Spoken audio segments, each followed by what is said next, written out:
नमस्कार, आप देख रहे हैं न्यूज 18। मैं हूं आपके साथ रुचिका राज। देखिए, पश्चिम बंगाल की राजनीति से इस वक्त की सबसे बड़ी और चौंकाने वाली खबर सामने आ रही है।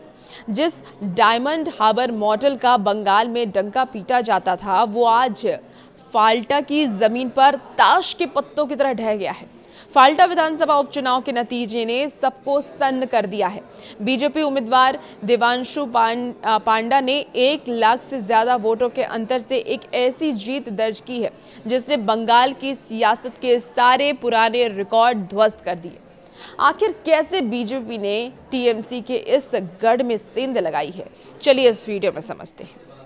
क्या ये बंगाल में सत्ता परिवर्तन की आहट है? ये बड़ा सवाल है। देखिए, फाल्टा विधानसभा सीट पर हुए रिपोल के बाद जब आज सुबह ईवीएम खुली तो शुरुआत से ही भगवा लहर दिखाई दी।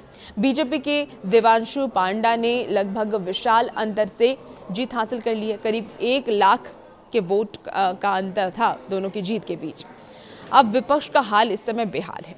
इस चुनाव में टीएमसी, सीपीआईएम और कांग्रेस के उम्मीदवार कहीं मुकाबले में नजर ही नहीं आए।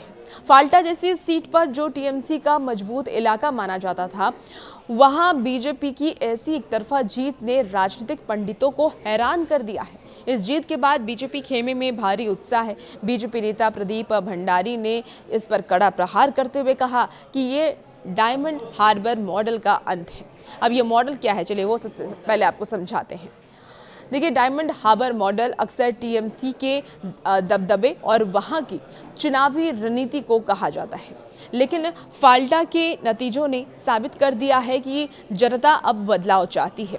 प्रदीप भंडारी का बयान सामने आया। उन्होंने कहा कि इसे प्रधानमंत्री नरेंद्र मोदी के विकास के विजन और बंगाल की जनता के भरोसे की जीत बताया जाए। बीजेपी का ये भी कहना है कि अब बंगाल में आतंक और धांधली का मॉडल काम नहीं करेगा। आखिर फाल्टा में ऐसा क्या हुआ कि सारे रिकॉर्ड टूट गए हैं, चलिए जानते हैं। इसके पीछे 3 मुख्य कारण माने जा रहे हैं, जो बड़ी वजहें हैं। पहली वजह है पुनः मतदान। चुनाव आयोग की सख्ती और फिर से मतदान ने निष्पक्ष वोटिंग सुनिश्चित की, जिसका सीधा फायदा बीजेपी को मिला है। दूसरी जो बड़ी वजह मानी जा रही है वो है देवांशु पांडा का चेहरा। बीजेपी उम्मीदवार के स्थानीय पकड़ और युवाओं के बीच उनकी लोकप्रियता रंग लाई है। तीसरी बड़ी वजह जो मानी जा रही है वो है सत्ता विरोधी लहर। देखिए, टीएमसी के खिलाफ स्थानीय स्तर पर पैदा हुआ असंतोष अब वोटों में तब्दील होता नजर आ रहा है। और ये जीत केवल एक सीट की नहीं है, बल्कि ये संदेश है कि दक्षिण 24 परगना जैसे जिले में भी बीजेपी अब टीएमसी को पटकनी देने की ताकत रखती है।